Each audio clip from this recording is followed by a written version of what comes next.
Tonight, I thought we'd try something slightly different. I know the group is called Worldwide Wood Turners, but tonight it isn't going to be. Tonight it's going to be Worldwide Stone Turners. So I've got a piece of stone here. This is talc stone. It is quite soft. You can carve it with hand tools and things like that. Let me just switch to that camera, probably get a better view. So it's a block that I've roughly sawn just to make it a slightly better fit. I've glued it onto a wooden base, so I've got a chuck hold there to get me started, and the intention is to turn that into a box. You can see it's not exactly round, but it's got the makings of something circular in there, so that's the plan. I bought a whole load of this a long time ago now, and it's been sat in a cupboard sort of gathering dust, and I thought I'd get a piece of this out. I have made boxes and things out of it before, and you could turn it with all the usual turning tools, and you can shape it with files and things like that, and even just your normal sheet abrasive. It is soft enough to cut with. I mean, just there on that sharp corner, if I just do that with my nail, I'm actually scraping some off. So it is moderately soft. So in terms of the hardness of it, it's fine. To cut this, I just use an ordinary sort of builder's hard point saw to saw the corners. I've got an old saw. I've got an old one and a good one. I'll use the old one on this, but it cut through it quite easily. In fact, easier than cutting through wood. It shouldn't be too difficult to work in that respect. It is obviously going to be quite dusty, so I'm going to put it on the lathe and keep the extraction going to minimize the amount of dust that's getting in the air. And I've already got one of my air filters on. I'll put the other one on as well. So I'm going to have plenty of extraction going while I'm doing this. So I'll move over to the lathe over here, and we'll switch to that one. So I've already got my spigot on the piece of wood there. That was just the base of something else I parted off a long time ago. So I'll just plant that in the chuck. Keep that camera position slightly.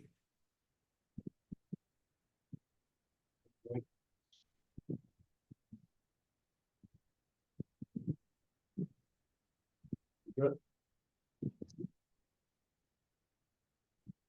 Right, so initially, I've got a centre here to put at the other end of it. And as you can see there, it's more one side to the other. That one there is a ring centre, but I've actually cut the ring, the point out of the ring, so it's just the ring and no centre point. So I don't want anything that's going to penetrate into this. I've already got that available, so I thought that would make sense. I'll just use that just to apply a little bit of pressure on the end there, just to make sure it doesn't go anywhere. So I'm just going to remove my rest here so I can start on this. And initially, I'm going to put a chuck point on the tailstock end of this.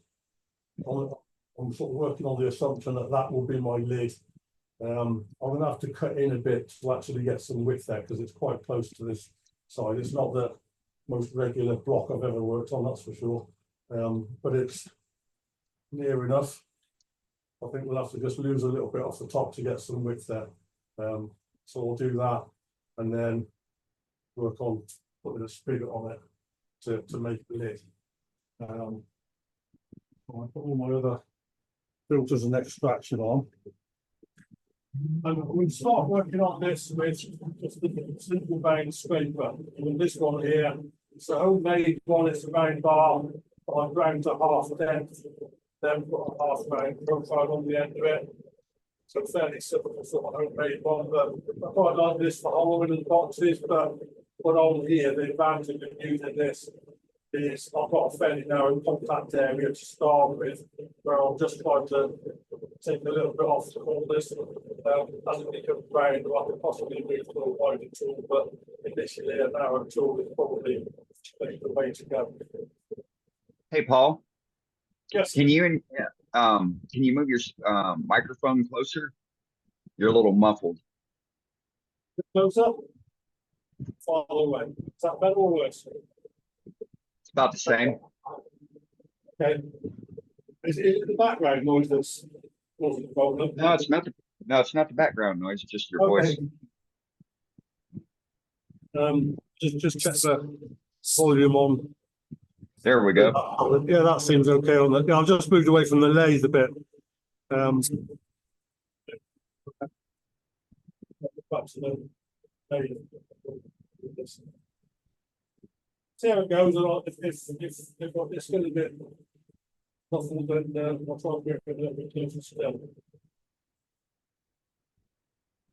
Just bring the speed up. About 1,000 RPM there. That's sensitive, a little bit. Starting off fairly gently.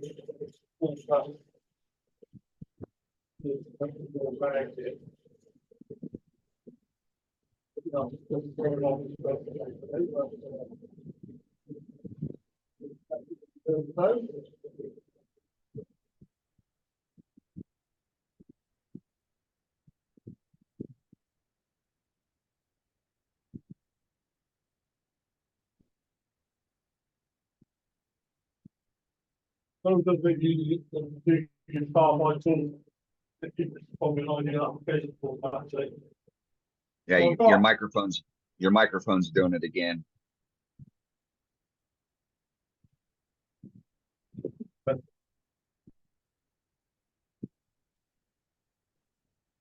Is it still muffled, Dane, or Yeah, it's coming through muffled. okay? If I just try to move my headset so it's protruding a bit farther forward, probably a little bit far back on my head. Is that any better? Marginally. All right, okay. Try it with that. Well, I can move it closer in, but if it gets too close, I think you hear me breathing and it gets a bit. Yeah. Is that better as it is? Yes, it is. Okay, we'll go with that then and see how it goes.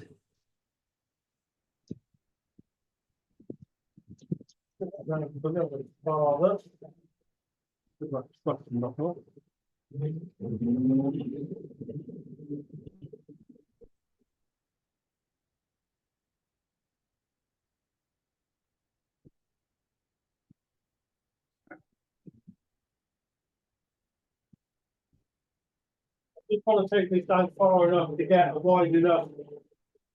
I overjoy at the top here to create my sphere. I've got something there. 7 some kind of good. I'm probably not far off that, but I'll think a little bit more off. Paul, your camera is flashing.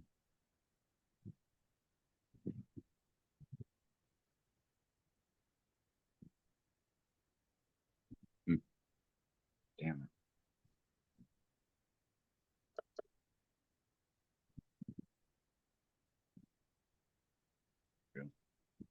It cut quite quickly.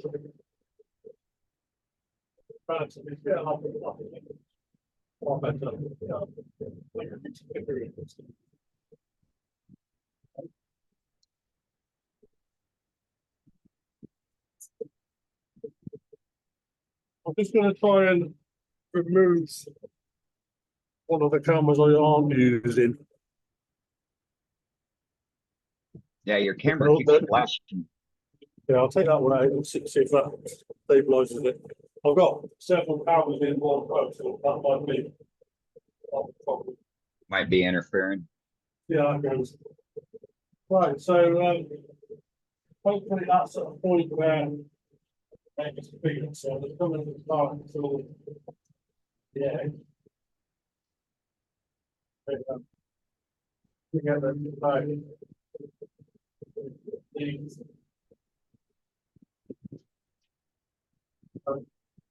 I just think, yeah.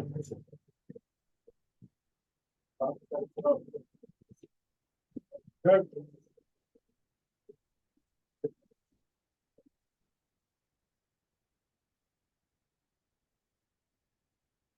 One of the challenges is think about it. Things I got hold on to box and box. So here on putting the spigot for the lid first. Just going to dovetail that and equal way of thinking of the spindle bag, so I'm making the spindle bag here. Dovetail that.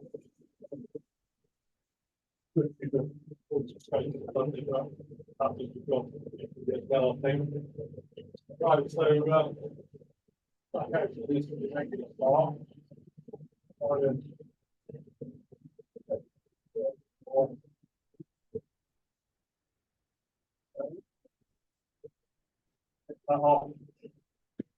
Got so I've got a bit of corner here to sort out, but I'm almost on the verge where that circular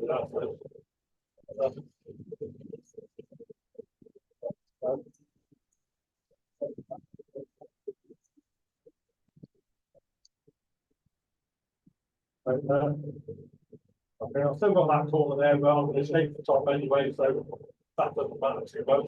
So I can use 3/4 of what's left there with the base of the box and the other stone for the top. I mean, a lot of times the box, I'm talking about using the board to make sure we put that first thing up into roughly 3/5, 2/5. So you can't work that way if you prefer. We've got a narrow parting tool here. Start parting in. And then widen that curve. I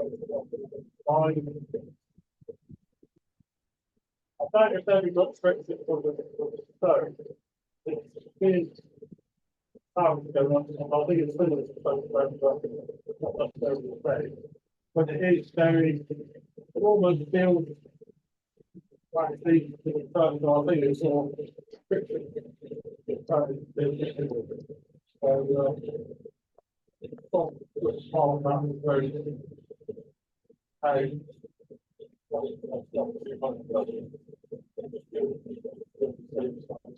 I'll cut that down to an inch in the centre. And the jaws I'm using should accommodate that.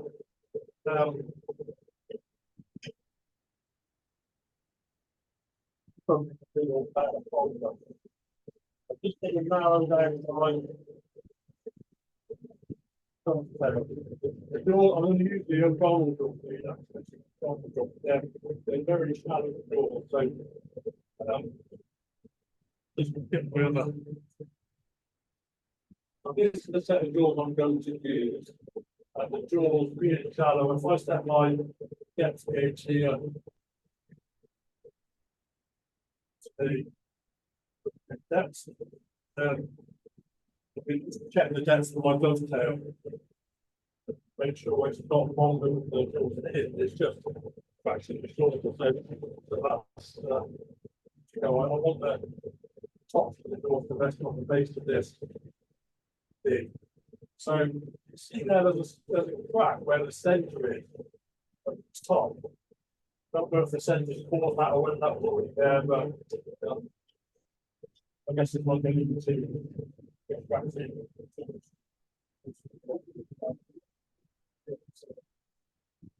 well. Right, so that's just broken off right in the centre there, which is not what I was expecting it to be. That crack does seem pretty, yeah, that's coming away. So that's probably a fissure in the work that they've got. But I shouldn't need to remount it on that anyway. So that's part one. You take my truck off with the base in and leave that open for a minute. Diameter wise, the base of the box can be worked to the same diameter as the lid or if need be. So I've got enough of the base cut. What cut to?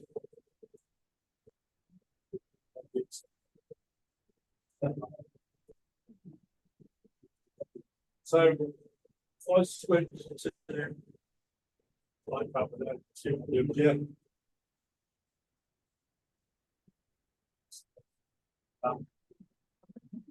I set mine rest up across the base of the. What I'm going to do now is turn the inside of the box.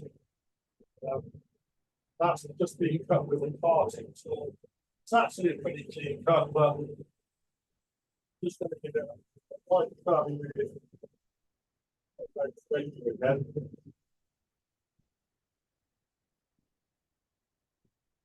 And to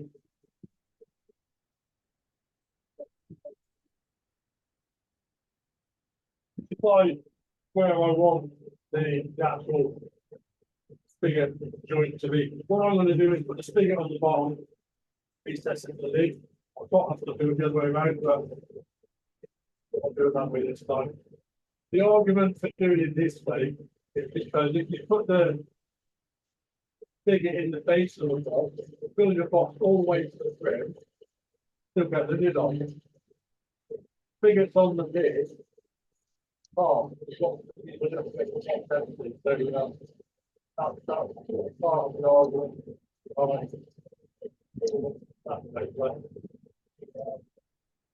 From this, I don't think it's that big a deal.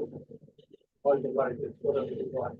I mean, I often go the other way. I'll put the spigot on the lid because I think when you lift it up and put it to one side, what you're looking most at is the base of the box. By not having the spigot on the base, it's still cleaner.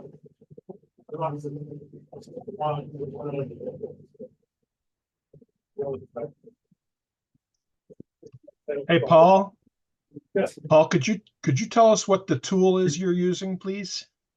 Yes. So far, I've just been using this half-round switch. I'm just about to switch to this one. Again, it's a homemade tool. It's another box scraper, and it's sharpened on the end and on the side, so I can cut forward the time loop with it. But the angle on the tip is a little bit off 90 degrees. The idea is I can push the side, but then on the side, down the side of the box, and by turning the handle slightly, I then get to cut across the bottom. So it's yeah, so it's a square in the box going to cut. Thank you. So I'm just going to go straight in with it, and part of the reason for this edge here being angled slightly, so now I push that down the side of the box, this edge here is angled in slightly. So when I push this down the side of the box, against the edge there, you can see it's angled on down. There. So you can see that's the angle of the edge. And I push that down the side of the box, that means that the shaft of the tool doesn't barrel the side of the box. I'll take it to the box here, just on the edge of the inside. So I'll put that straight in to the edge parallel with the bed rather than the top of the tool parallel with the bed. For that reason, the straight line bigger, the recess. I'm going to leave the edge of this box a bit thicker than I would for a piece of wood. So essentially, but it's good. So if I leave that edge too thin, force it onto the top of the box, there was a probably crack. So we tend to like that. The size is bigger, so it's going to be in. I've flattened out the lid slightly, inside the lid, so I'm just going to use my very scraper again. Just doing that in, not all the way to the end, but close to it.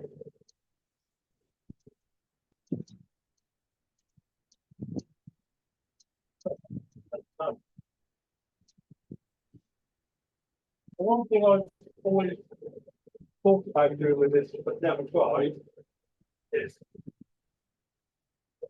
colour it. I make this into a colour box. All the stone take colour. So I'd like to just try that. I'm just going to sand this first. As it's a fairly fine cut, to start off fairly fine. I've got 320 grit here. I've got 2 integrated, so I'm just folding it apart.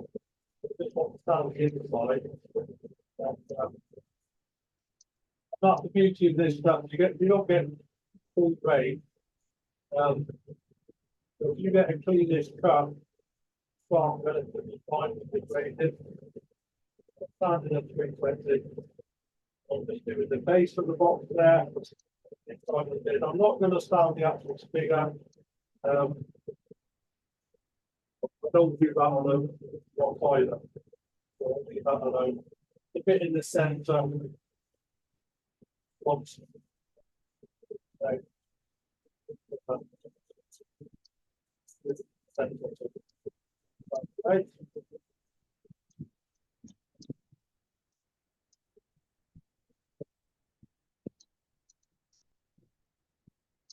The question is that's the way with the first one is rolling, right? You see there that the stone's got some quite nice colour in it, pattern. So it's not just plain white. It does actually have some interesting grays and browns in there. Green, you can imagine it. So just under 400 grit.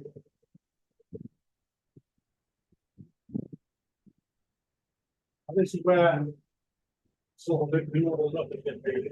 I'm going to colour it. Colour all of it. So I'll start off with this. I'll do it on the inside of the lid. CDS, I'll just have to live with it. But actually, I quite like that. I think I will colour this one, but I might do another one. I will colour. But actually, after I've done this, I've got some of the offcuts. I'll try and colour with all the offcuts so you can see what happens. I've got like a little stone as it is, so I don't need to. I have to wait for that. Right, so that's as much as I can do in the jug. So I can take that out of the jug. Open. Put that in my other jug. The stone with the base still attached to it. By the way, I do the piece of stone to the wood. I'll just cut a flat on both. Join them with some epoxy. Could use glues. I mean, I thought about using hot melt glue. It's certainly quicker, but I haven't plenty of time, so I'll use epoxy. But this time, going straight in there with downtown spots before.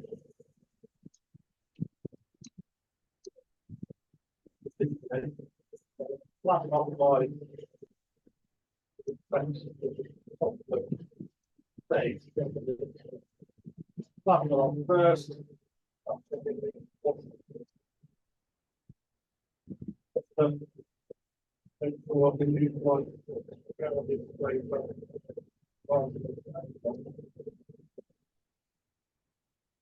Don't get the opinion that the out of town where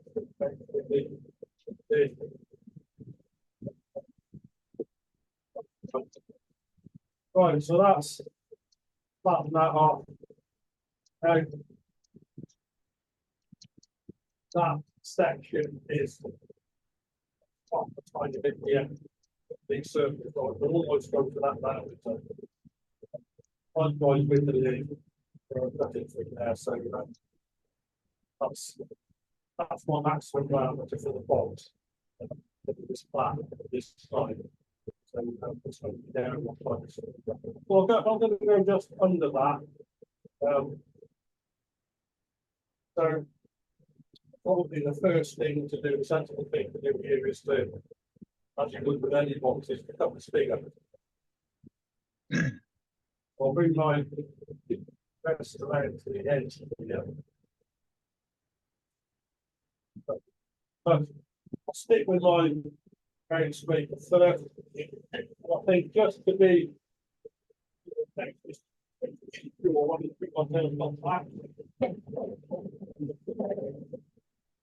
send it in again.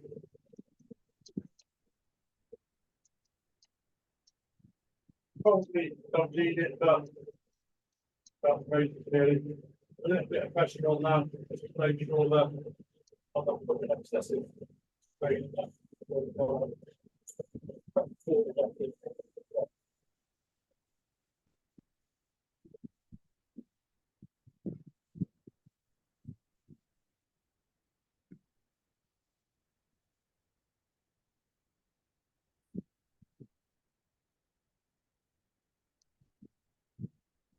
Couldn't find it.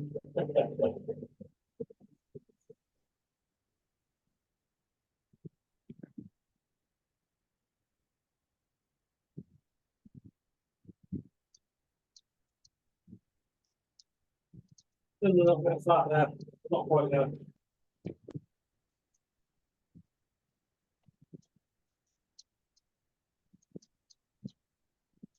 Basically, I'm just trying to make sure that work with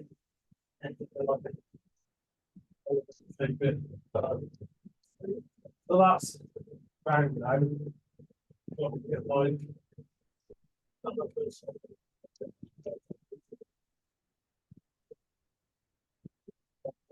So I'm going to take my box lid here,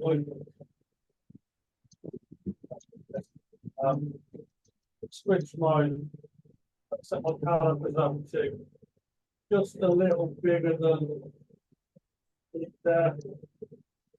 So I can put my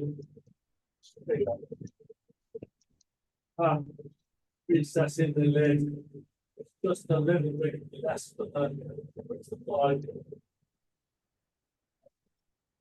It's fine. That's the thing to do.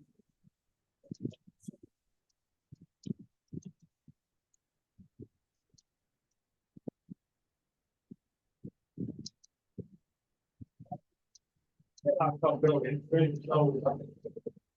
Then we will out of it.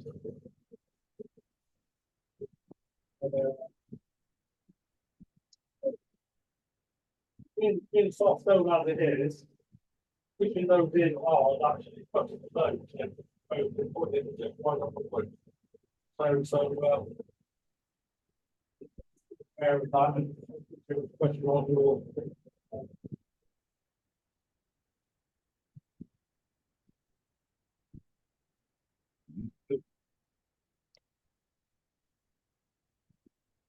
Back. That should be oversized. It is. So from here, it's just a case of. I'm not going to go for a tight fit. Fit that you can do on Stone's got no give in it, but it's got a bit of give. This doesn't. Now that's just sliding on. But if I push that on Right. high, then it might actually there because it's got no give. So that's just that is almost a wood turner fit where it is now. I'll probably force that on, but I really don't want to. That's going to take the problem. So I'm just gonna leave that part of that again. Right, so that's on. See, there's this is semi sort of next bit. I don't want to tie. It's on a minimal plane there, but it just sort of drop on and off. No sort of tension there. I think we stone hard push to actually make that a sliding type fit. Because the soft if it was a sliding type fit, you do it on and off 3 times. Something that would start wearing the same weight anyway. So I think it's futile to try and make that type fit, just make it a sensible working fit. So that's the bigger part of it done. What I wanted to be sure of was that when that's on, sort of way on, which it is, well, that's obviously, and then what I'm going to do with this, likewise, yeah. Yeah.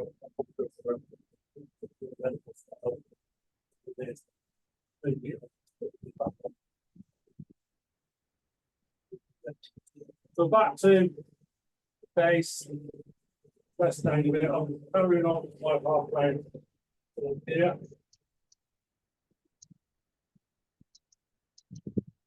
Up here on the top of it, set my best up for pretty much on center.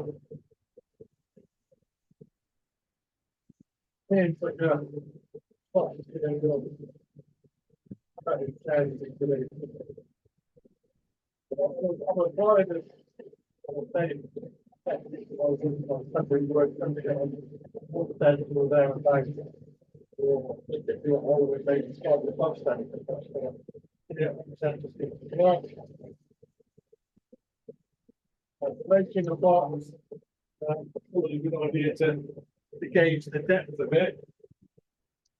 So, use my depth gauge here, measure from the figure to within quarter of an inch of the base, then slightly left like the bottoms, that's the top rather than that's what the thing. So allow it a bit to turn away from the bottom. So let's go like that. So that's the depth of onto the box. So if I can find it, like gauge in the middle, then you can see I've got it.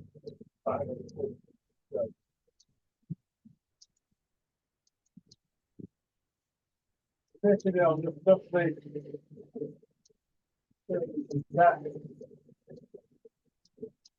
and the wall. And right.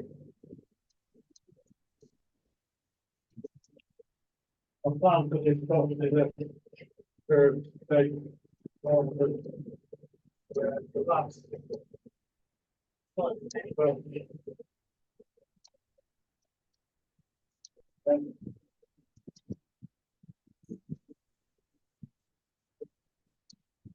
And I'm not going to certainly take it to get to then.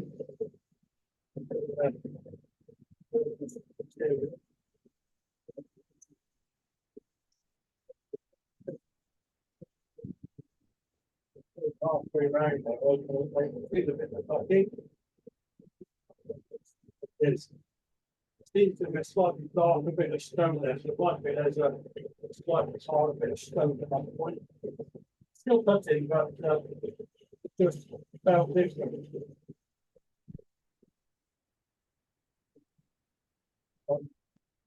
Things cutting using if you get not even ticking noises, trains going on. It's always good on the top. That's the inside, pretty much the depth, yeah, within.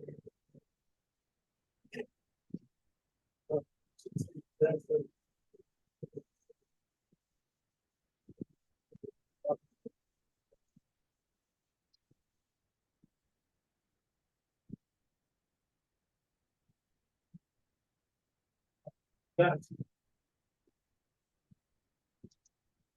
well.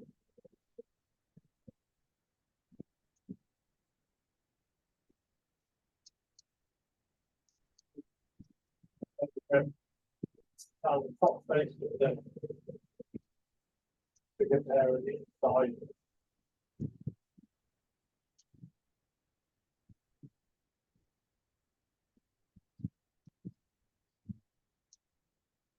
Logging quite quickly with the flying dust.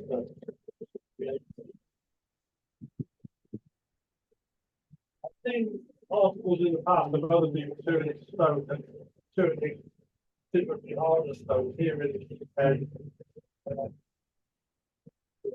Another basket of that. Found in the southwest of the country, also in Devon, the stone was further in the side. I think it's similar. Manufacture it's got a nice little plant to it, see a bit of colour to it. Perhaps well, find out what the nature is.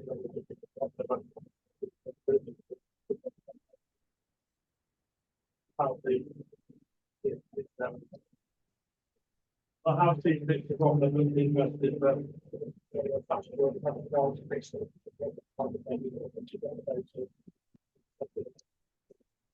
yeah, the last 16. So that sanded feels nice and smooth. Sanded into 320, and I'll go there up to 400. Finish that.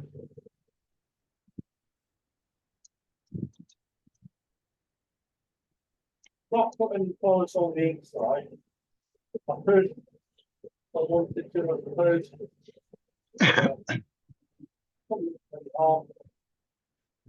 nothing else, it's underneath the surface rather than being a dusty stony surface. So it would seal the stone. And also, what I think about it, just going to start that over there. I'm not going to sound as big, but I'll sound the shoulder. So I've got a bit of polish on there. I'm trying to get this just like a microcrystalline stick actually. It's a blend of microcrystalline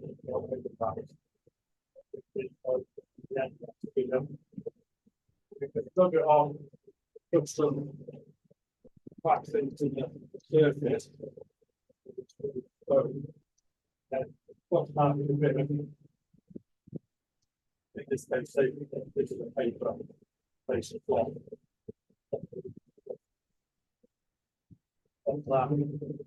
That's taking on.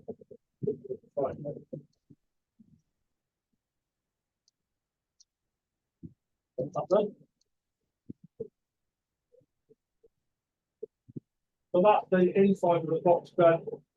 The lid will go on that. That's the outside of the box. If I go for my digital style, what I want at the top is like curve. I'll go back to my speaker case again here. Got that curve with the speaker case. Probably think the line like you probably took my gag over this way. Leave it out of frame for it.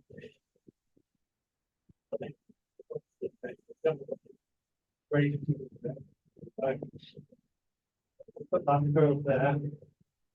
Probably go to standard. Right.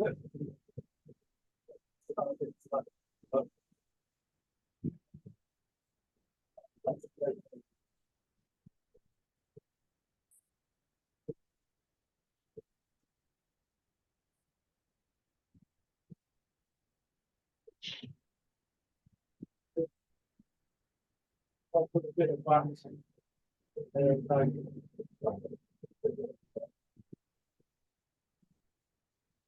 Probably back, but I'm not actually aiming to apply a bit of this bigger time.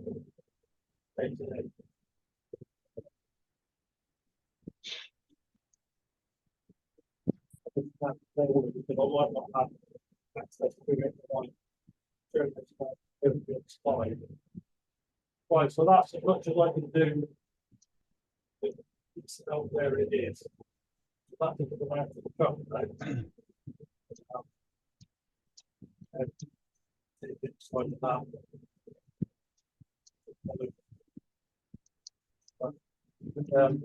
It looks good. Way of holding that bit of a weight now. Like if I've got the right size set of tools, I can just bring the edge. Maybe bigger than that.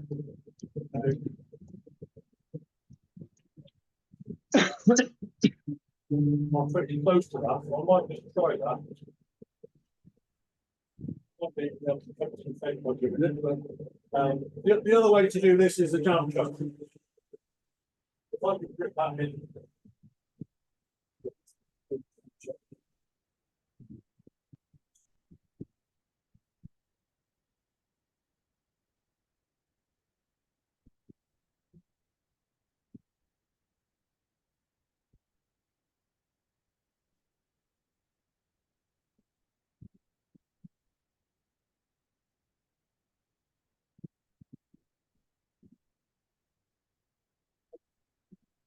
Planning to just make a jump chuck, but try it this way. It looks about the right size.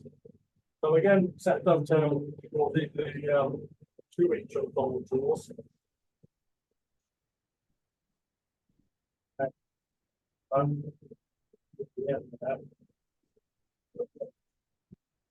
again, not too much because I don't want to break stone. Now, back up.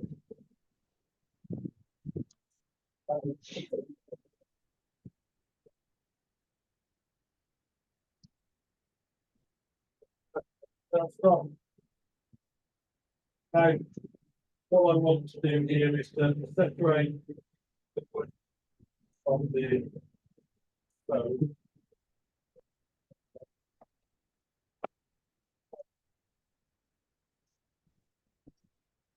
I'm just going to cut. Good. That's,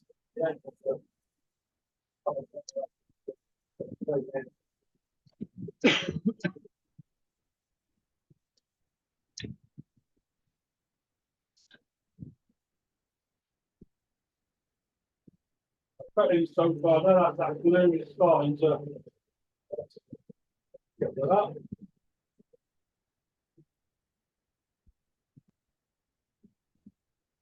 There is glue pretty much all the way across that. Not just on the edge there.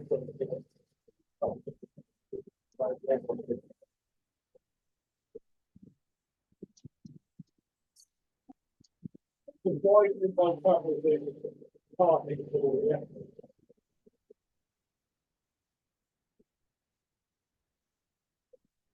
That's it. Every there.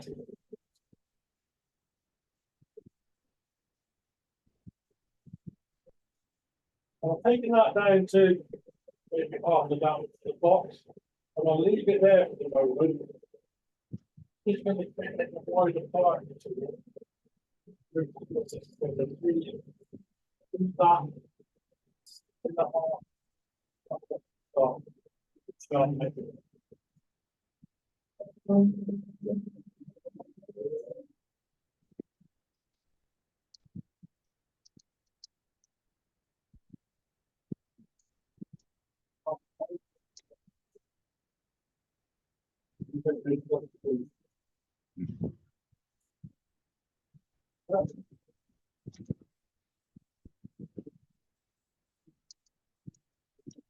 That's a very good brand.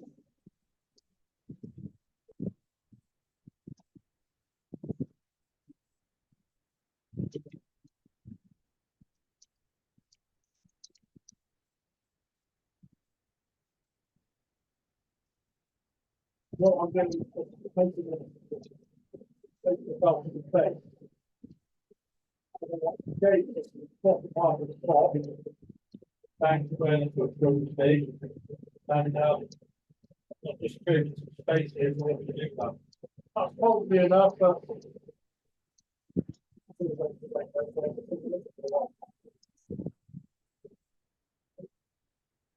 little bit in the top, right? So we'll put it out for a bit. Yeah.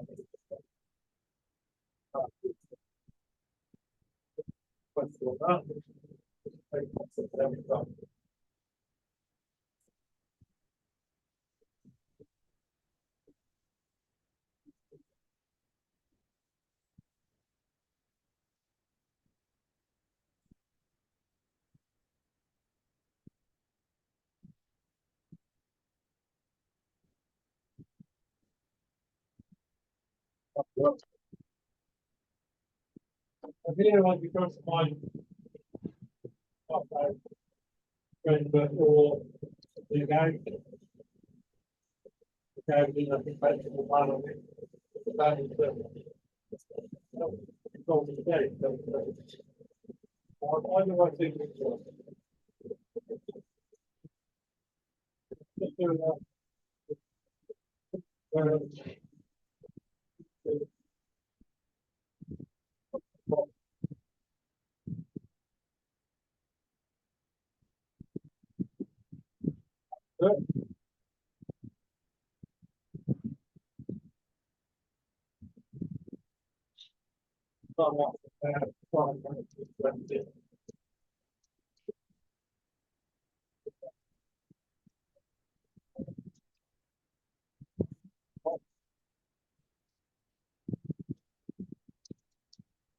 Much as I can before buying the rest of the wood I'm thinking about today. Before that.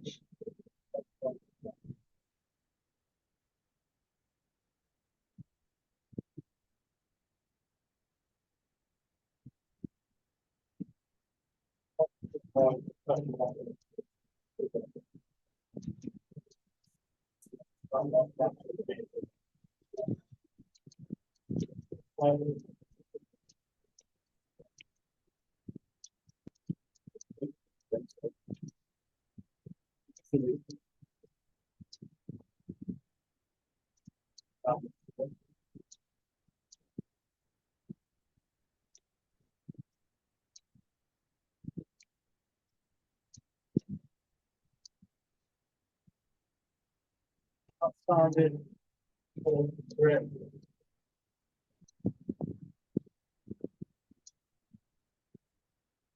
By the way, a lot of those contain silica. The silica is not good for you,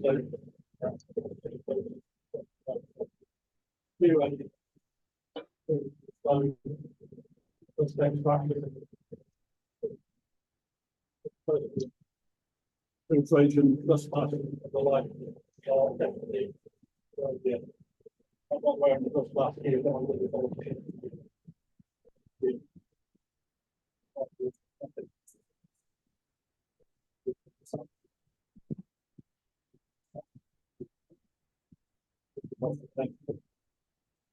right, so the turn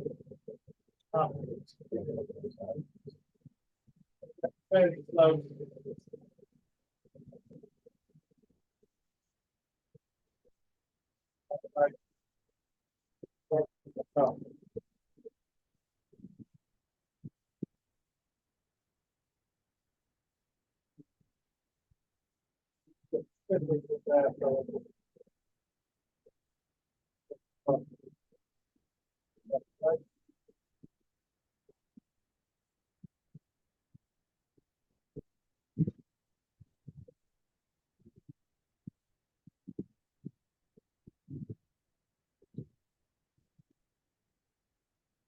At some point, I expect it.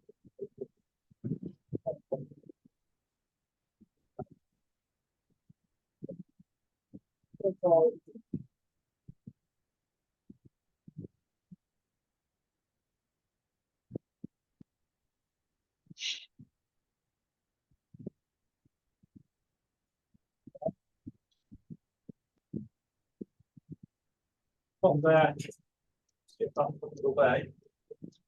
In there, but don't put the tail top on it.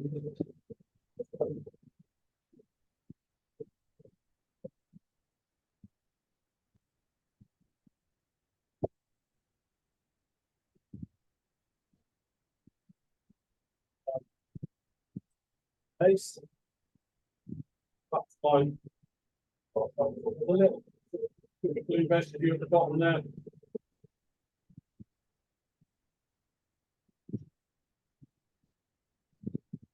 That's the thing.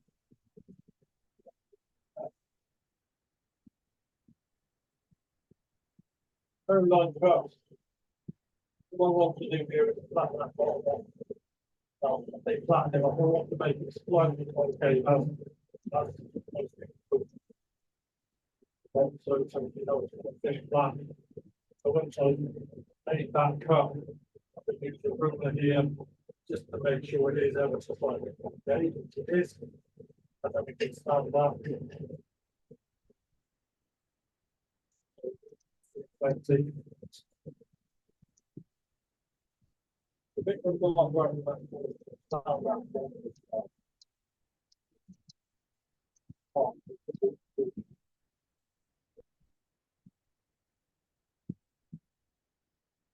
And 20 and then one.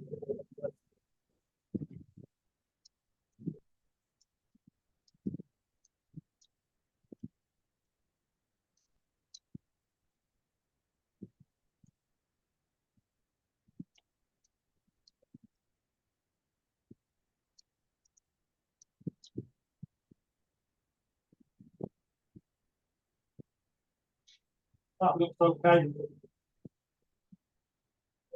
Yeah. Just cut the beat cuts on the base. I think there's 3 points in here. Very useful tool for doing these cuts. It's it's got 3 facets that only 20 degrees. Each one is angled up to 30 degrees. With one of those facets pointed flat upwards, the very easy to use, very difficult to get captured, which most people have had to do. I left that until I've done the sanding because I didn't want sand. Right. So, sanding first, then put the roof, then just touching the display just to take the thing. Already. So now I'm going to polish that. So back to my crystal ones. This is the chest back.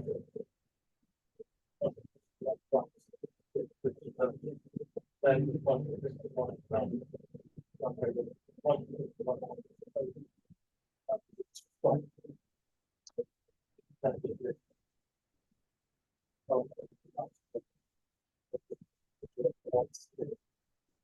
That's that. And while I'm polishing this, what I can do is put my finger on the pad on the bottom and use that to support it while I'm polishing the side. So I don't put too much more sideways on this. Keep a bit of sideways pressure on it. So I'm doing this. Stand the bottom on the side while I'm doing that.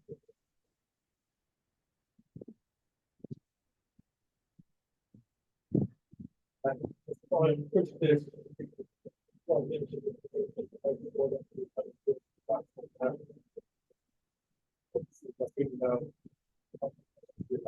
so that's the base. Oh, did you? Yeah, that's what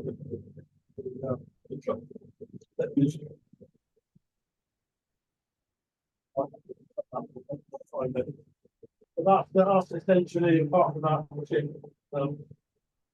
That's essentially the bottom half.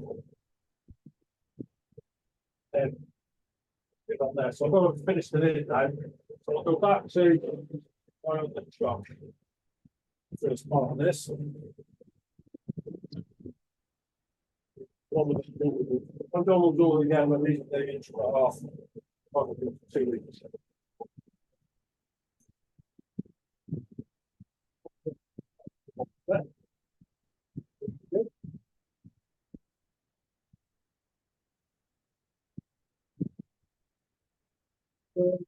So I want to round over this bottom corner of it.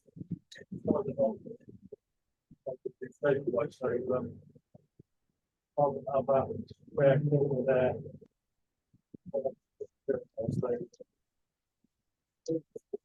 Yeah.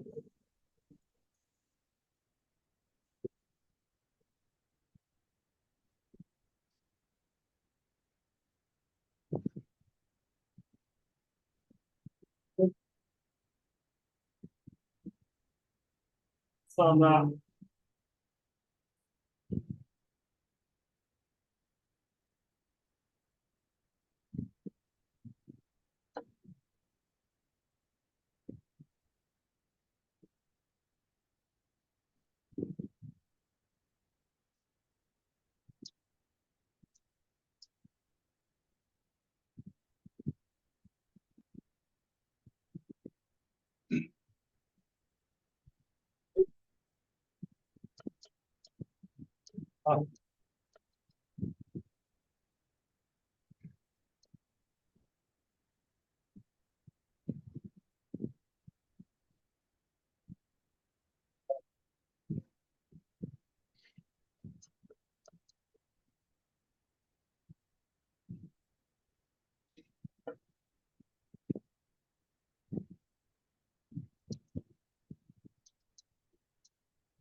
That's the bottom part, right? That's back to this bell. Like that. Back, well, I think. But I think I just put too much wax on it, so I'm just gonna use one of these. Probably ready it. Take off that excess of wax.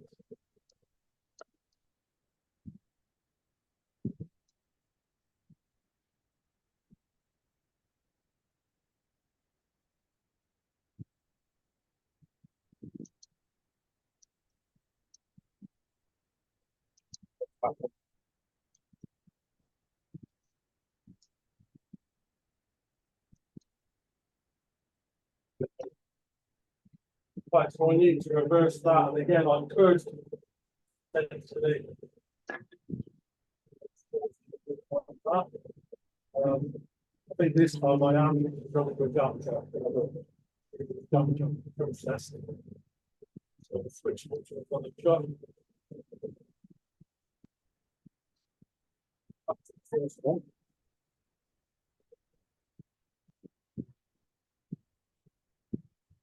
This is a piece of feed. It's a good idea to make the jump so just off the because it's got a little bit of give. It would fit. And so that's a little bit.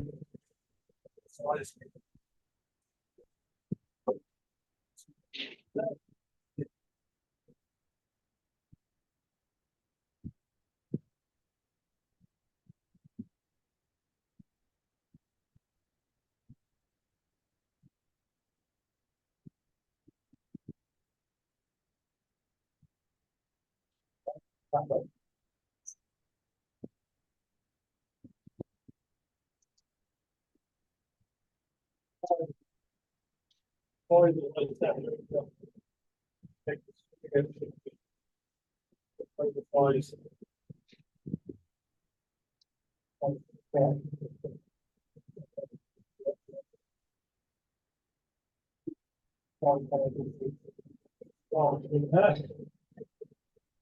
That's going to be too tight.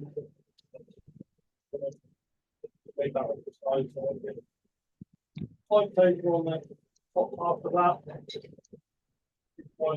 Give that. Still too big. All of that tape there back there. Take that off again.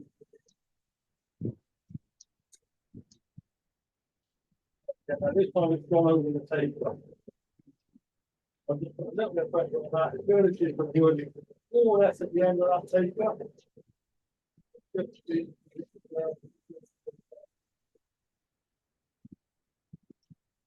Okay.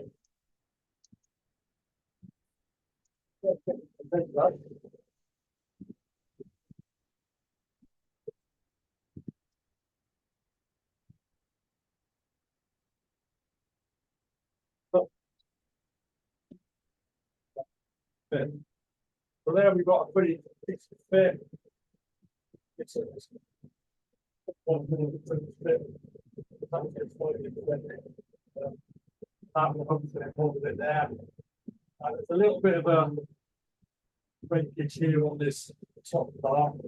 So it's not hugely strong. Probably what I've got max little.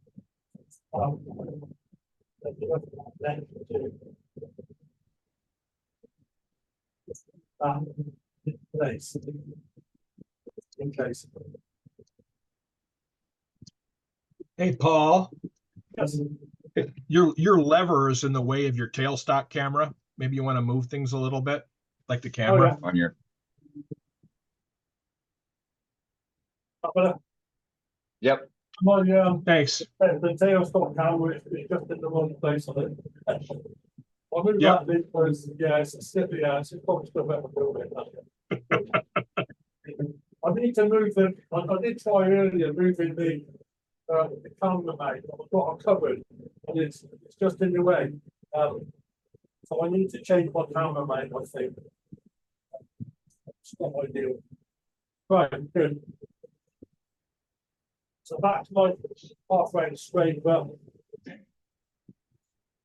start thinking I did the front.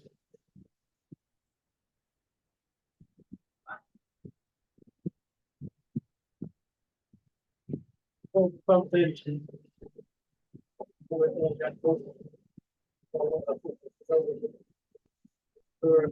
Yeah. I don't think my phone is a good for this way. At the top, so putting the sharp corner on and it's probably out. Just in the, I think I've still got a bit of a flat on that corner. Just there. Obviously, it's a bit of a front. So, yeah, don't look at you on the corner. That's done in the map as well. Chip. So I'll cut the corner with the sharp edge to start with. That's got rid of the flat. And I'll just stand it back slightly.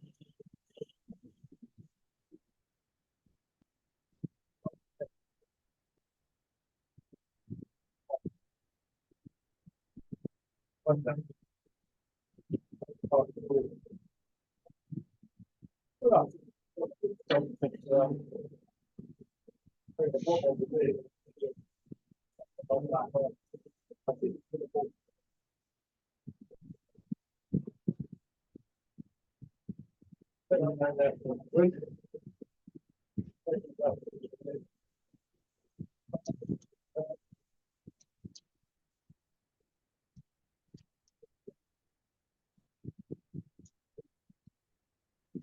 Yeah, I'll clean it up.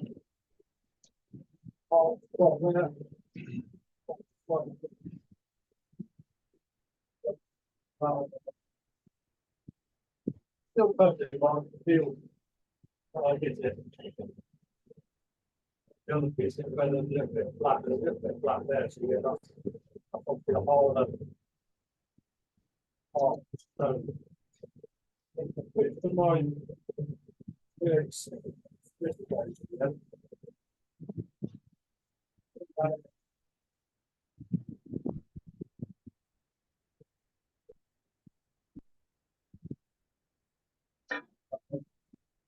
What we're using is semi straight technique.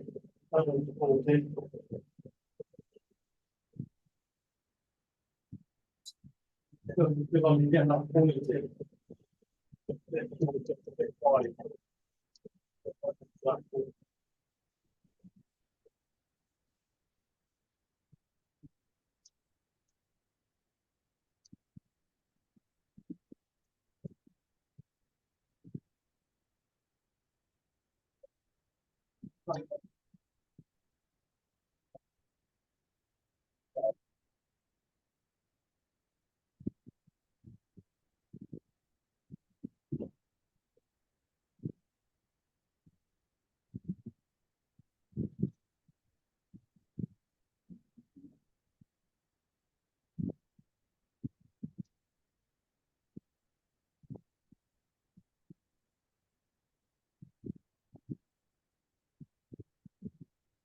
And okay, what it said.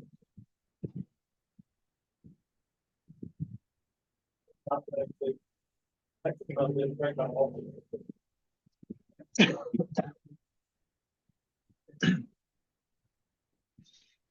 When we do the I did that, I broke it off away from the main block, away from the it's quite on it. So, like that, hopefully, even that stuff that I took away. And it's just go back into the thing. Take my stuff through. I'll give a bit of stone and put it on just a little bit farther away and then back in. Down a good post. Just got the done some more than that.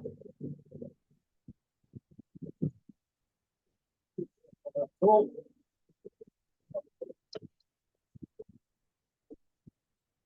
Front of the line, 320.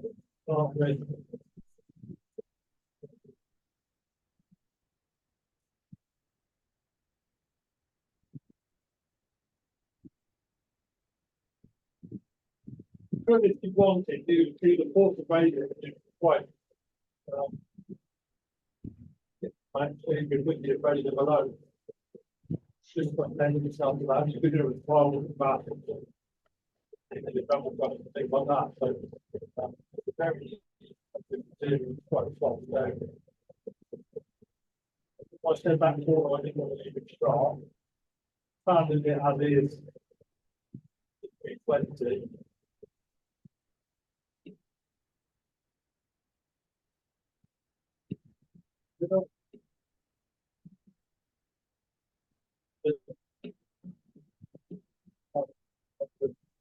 I'm starting with the 400. I just put the 400 on that corner. Just around it over just a little. Stop. Not get too much, but just taking that really sharp edge off. But it's not quite so brittle. Not quite so white. Then stop it a bit to that thing. Right. That down into I could probably go find that 600.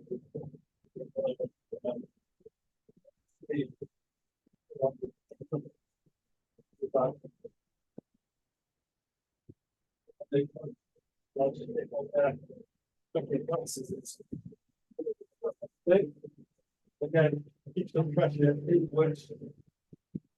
That one was down travel. I'll do this. Again. I'll do that. First time you put it, take it off the excess back to the back to the bottom and then go to the other bit of the bank.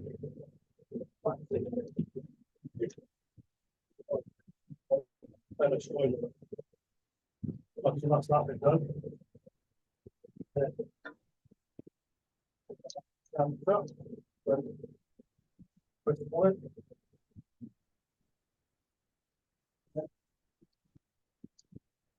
So there's a little bit of damage top there. I might reduce the height of the box. I'll figure out a way to grip that and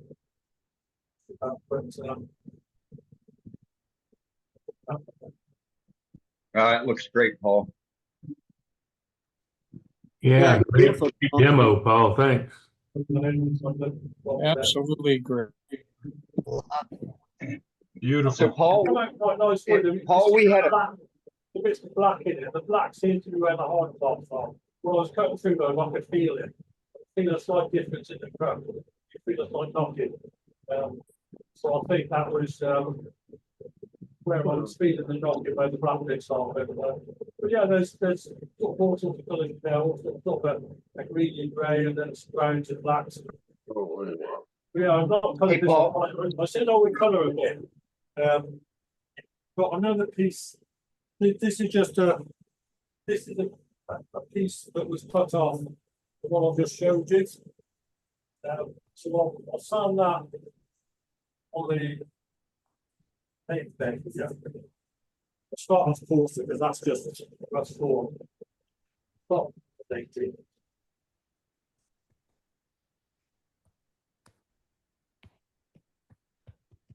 Hey, Paul, you know what? Yeah. That was a very enjoyable evening. Thanks a lot. Pardon? I didn't quite catch that. What's that? Oh, I'm sorry. No, that was a very enjoyable evening. Thanks a you. lot for sharing. Not quite finished yet. I'm just going to do this Well, I'll tell you what, Yeah, and I'm gonna try and I've colour. been sitting on the edge of my seat all night. All right. Yeah. That's good. Yeah. When We you do can't- that, I want you, hold on. When you finish doing that, Paul, I want you to go over to your PCs because I've got some questions that came up during the chat Okay. that I want to ask you. We, Yeah, we I'll- can't, I'll we come couldn't over really here. see we couldn't really see what you were doing there, Paul. He was What I was flattening a piece. doing was sanding this piece on the bed of the A. So I've tried to sand that. Like I said, this was an offcut. So I sanded that top surface, and I've got some spirit dye here. So I'm just going to put a bit of this colour on it, just to see what happens. I've not done this before, but it's something that occurred to me a long time ago. I thought, yeah, I'll make one of these boxes and colour it, but I'll try it. I'll do the sensible thing, and I'll try it on the piece of scrap first. So that's my piece of stone, and I've got some blue dye on there. So I'm just going to put that on there like that, and yeah, it seems to be colouring it nicely. And I'll rub that to see how much comes off, and it is taking the colour. Huh, how about that? Wow. And Cool. I'll just wet the surface and see what comes off. And no, it's staying put. So I might make another one and colour it. Just try it out. Heck yeah. What kind What of do wax you use? did you What do use? you use? What are you using to color it with? This is spirit dye, chestnut spirit dye. Thank you. But I would imagine you can use almost any dye. The spirit dyes are alcohol based, but the wood based, the water based dyes, I would imagine would work just as well. I mean, my sort of concern was because it feels a bit waxy. Does that mean it's not going to take the liquid? But it appears to do exactly that. And I'm still the camera probably doesn't pick it up, but I can still see a little bit of the stone texture in that. The sort of the Yes. pattern of stone. So I might try that on a whole box and see how it comes out. Right? Oh yeah. So Hey, we had a Paul. question. Would you be able to stabilize the talc stone with something, or would it need stabilizing to make it more durable? Or You probably could. I mean, as I said, I glued my waste block on with epoxy. I deliberately didn't use CA glue because I thought that would soak into the stone. But you could use it for exactly that purpose and put epoxy on it or something like that, or resin to soak in and harden it and stabilize it. So I imagine that would work. I mean, it does seem to be somewhat porous. How much it's going to absorb, I really don't know, but it does seem to have some sort of ability to soak up what you put on it. So potentially, yeah, you could douse it in CA glue or a thin stabilizing resin or something like that. right? Yeah, it might well work. I can't say I've tried it, but the theory sounds good, doesn't it? Yeah, it sure does. And then on your box where the base meets the top, did you round off the corners, or were they sharp You mean on the top of on the the tenon? top Yeah. of the tenon? Figure. I mean, I've left it square, but yeah, you could just bevel that corner to take the sharpness off it. But Would there be any worry for it to chip? Putting the lid back on yeah, and off. I mean, I think where this went on that corner, where it's you can see just Right. there, it's actually fractured slightly. The dovetail jaws would have been gripping the bottom of that, and I mean, on the tailstock end when I got the center on it, it fractured a couple of times. There seemed to be points where it's almost like you found a flaw in the stone, and it's cleaved on that Right. flaw. I think Sure. that's what happened here, but I've helped it by putting a bit of pressure on it. So I think that's why it's gone where it's gone. But Yeah. other than that, it sort of worked. So yeah, I mean, yeah, it's good engineering practice. You remove stress points, take off Yes. sharp areas. Yeah, so take Right. off the corners and things like that, and hopefully you make it stronger just by doing that. So Right. yeah, It makes sense, yeah. Yeah. No, I was just curious.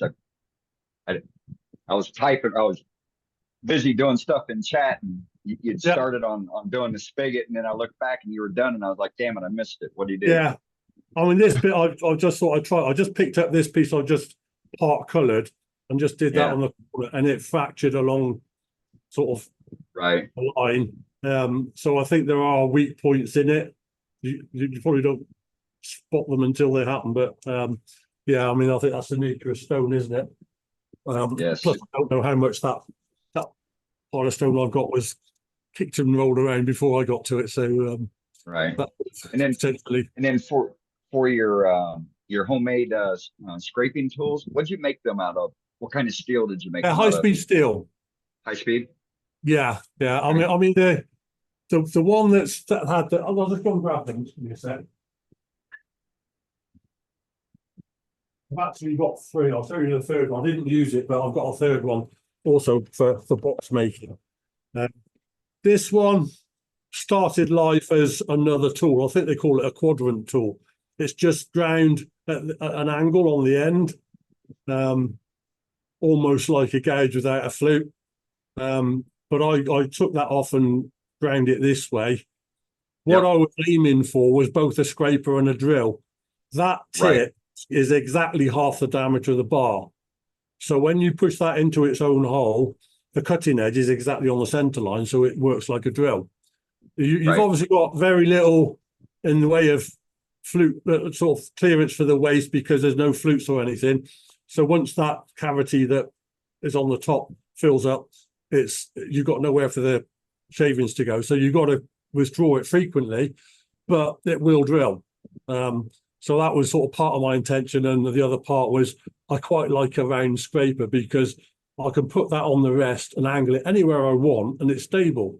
If you've got a square scraper, you angle it on the corner, your fulcrum is over to the left of where you're cutting. There's always a rotation force on the tool trying to push it flat, and you're trying to combat that. Whereas with this, because it's a round bar, your fulcrum is almost always under where you're cutting or very close to it. So there's a lot less rotation force on it. And being able to angle it means you can adjust the aggressiveness of it. If you want a full-on cut, you go in flat. If you want a sort of a shearing cut, you go in 80 degrees or so, and anywhere in between. So you can adjust the position of that to adjust the aggressiveness of it. And I use it for hollowing boxes and goblets and things like that. And find it quite a useful, versatile tool. But it's, all that is a 1/2 inch high-speed steel bar. As I said, this is an off-the-shelf tool that I've butchered to make my own thing. But that's where it started. But this one is a homemade thing completely. It's a piece of bar, homemade handle, homemade ferrule. And it's, I don't know, probably about a 45-degree bevel or so on the end. A much steeper bevel on the edge because you can't get that shallow an angle on it. Right. But the idea of that one is you can cut down the edge or across the bottom, but you don't want to do both at once. So the angle between the two should be a little bit less than 90 degrees. But so if you look at that, you can see the top is actually angled. This skewed. It's sloping that way slightly to give you that just under 90. Because what you want to do is push that down the side of your box. And then when the corner hits the bottom, you don't want that full edge engaging with the bottom until you turn the handle to the left slightly or to the right. So that brings the bottom into play takes the edge out of play. So that's the sort of the setup of those two edges. So it's a good hollowing tool for cutting forwards and sideways. I'll see that one in the one of using the no, I haven't tried it, but yeah, you could I suppose. I've got plenty of it on the floor now. Right. The other tool I said I would show you is this one. Again, it's a box scraper. Started life as a standard square end scraper. It's like 3/4 of an inch square end scraper. It's ground across the end, and it's ground all the way up the side to there. So it's a good 4 inches or so up the side. And again, it's designed as a box scraper. On this corner where the two edges meet, there's a radius. And the purpose of this one is when you're doing a cylindrical box, you can go down the side of the box and then cut across the bottom. and at that bottom corner you just leave a little radius. So it's really a finishing tool rather than a hollowing tool. So if I'm doing cylindrical boxes, that's what I use to finish it. Not my idea. I think I got that off a Chris Stock video, which was probably recorded back in the late 80s, early 90s, somewhere around there. But I saw that in his video. I thought, actually, that's quite a good idea. I like that. So I went and made my own. It took me an awful long time to grind this edge, but once it's done, it's done. So I just did it in stages. And that's another quite handy box tool for cylindrical boxes.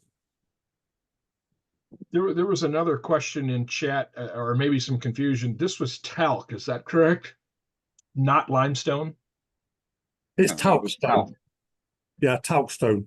I think it's similar to soapstone, but I remember them calling it talc stone.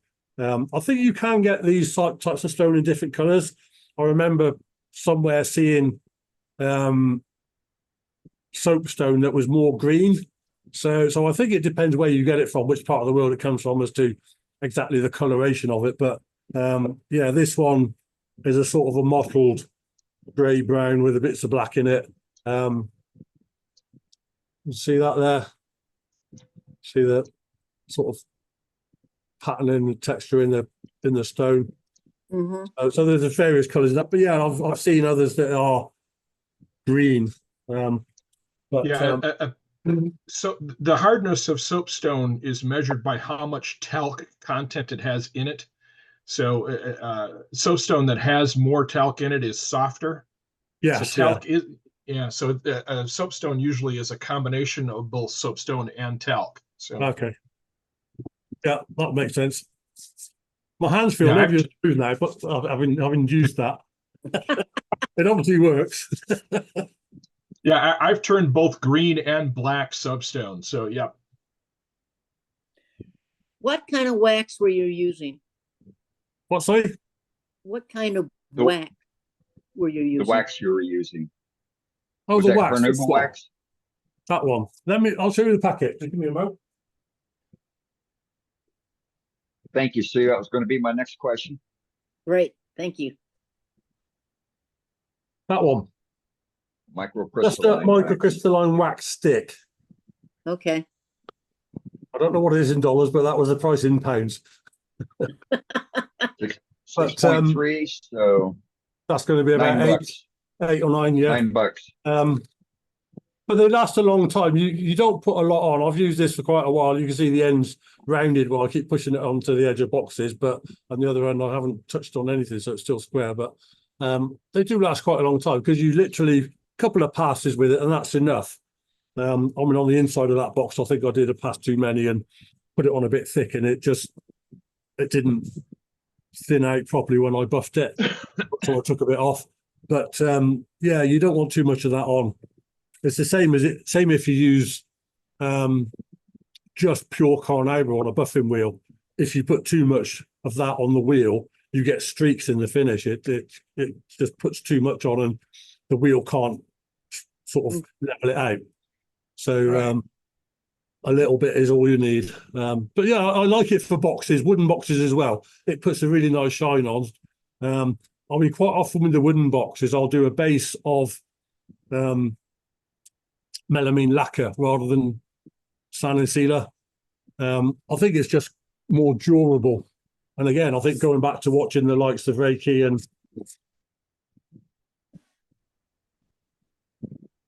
Oh, we lost your mic. You muted. Cleaning off the keyboard, you muted yourself. yeah, I was using my brush to dust my Yeah, keyboard. I know. I saw you. And I think it must have muted it. Going back to those turners, I remember seeing Reiki using melamine lacquer on his box. I thought, well, it makes sense as a hardware and finish. It's going to get handled a bit, so that makes a perfect base, and then a bit of wax on top to buff it. Yeah. So that's if you were to use microcrystalline wax on wood, would you apply it the same way you just did on the stone? No, if it's the paste wax, I do it with a lathe off and just wipe it on and then run the lathe and buff it. No, I meant the microcrystalline wax that you just had there. Oh, the stick. If it's a stick, you do it with the lathe running, yes. But if it's paste, then I'll do it with the lathe off. Thanks, Paul. Probably because normally when I'm using the paste, I'm doing it on bigger things like bowls and other things. So I cover the whole thing and then turn the lathe on to buff it. Because if you try and put the paste wax on a moving object, then it's going to flick some of it off, and you'll probably get covered in it.